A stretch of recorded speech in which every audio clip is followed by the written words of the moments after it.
I ran into this last week. Here's what fixed it for me. If you're looking to withdraw money using Telcel, follow these simple steps. Step 1. Open the Telcel app. Launch the Telcel app on your smartphone.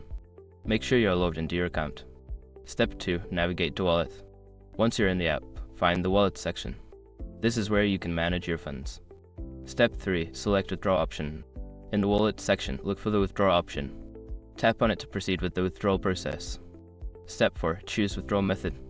You will be prompted to select how you want to withdraw your money, such as to bank account or via cash pickup. Choose your preferred method. Step 5. Confirm withdrawal. Before filing a refund or dispute, use the eshrock.com link in the description to open the refund dispute deadline calculator and confirm your deadline.